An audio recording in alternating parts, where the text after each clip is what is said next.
उपभोक्ता मूल्य सूचकांक सीपीआई की नई श्रृंखला में अभी तक सटीक तुलना के लिए पर्याप्त ऐतिहासिक आंकड़े भले ही उपलब्ध न हों, लेकिन भविष्य के बारे में संकेत देने के वास्ते इसमें पर्याप्त जानकारियां मौजूद हैं। नई श्रृंखला का दूसरा आंकड़ा गुरुवार को जारी किया गया। फरवरी 2026 में देश में खुदरा मुद्रास्फीति 3.2% बढ़कर 10 महीने के उच्चतम स्तर पर पहुंच गई। इसकी मुख्य वजह खाद्य मुद्रास्फीति और कीमती धातुओं की कीमतों में उछाल रही।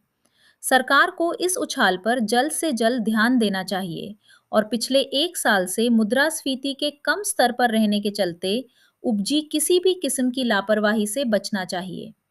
नई श्रृंखला में खाद्य पदार्थों का भार पुरानी श्रृंखला के मुकाबले कम है, लेकिन फिर भी ये मुद्रास्फीति का एक प्रमुख कारक है।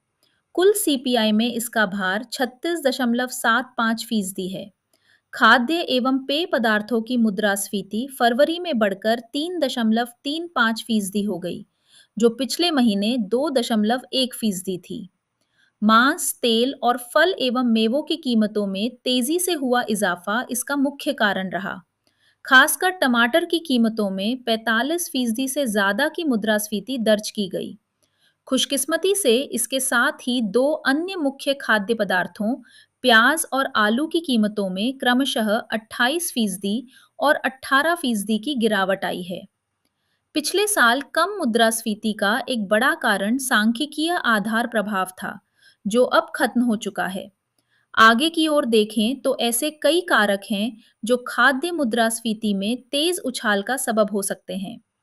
पहला तो ये है कि जलवायु वैज्ञानिक इस साल मॉनसून के बीच में अल नीनो प्रभाव की वापसी की भविष्यवाणी कर रहे हैं। कमजोर मॉनसून के चलते स्वाभाविक रूप से खाद्य पदार्थों की कीमतें बढ़ेंगी। दूसरा प्रभाव इस बात पर निर्भर करेगा कि पश्चिम एशिया में संघर्ष कितने वक्त तक चलता है। प्राकृतिक गैस की आपूर्ति में लगातार बाधा से उर्वरक उत्पादन प्रभावित होगा। इससे खाद्य उत्पादन और आखिरकार कीमतों पर भी असर पड़ेगा। महंगाई बढ़ने की एक और वजह सोने और चांदी की कीमतें हैं।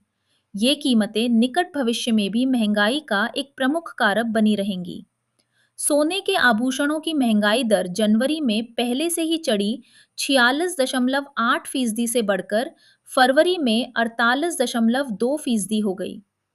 चांदी के आभूषणों की महंगाई दर जनवरी और फरवरी के दोनों महीनों में 160% से ज्यादा रही।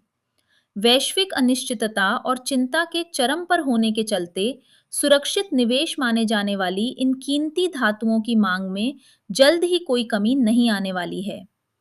तेल की बढ़ती कीमतें और एलपीजी एवं एलएनजी की किल्लत पहले से ही उद्योगों जगत की इनपुट कीमतों को बढ़ा रही हैं।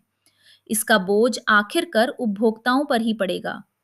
भारतीय रिजर्व बैंक की मौद्रिक नीति समिति के सामने अप्रैल में होने वाली अगली बैठक में एक मुश्किल चुनौती है। महंगाई आपूर्ति की कमी की वजह से बढ़ रही है, लिहाजा ब्याज दरों में बढ़ोतरी करके मांग को कम करने की कोशिश न सिर्फ महंगाई पर नगण्य प्रभाव डालेगी, बल्कि ईंधन की कमी से पहले से ही प्रभावित हो रही विकास दर को और भी नुकसान पहुंचा सकती है।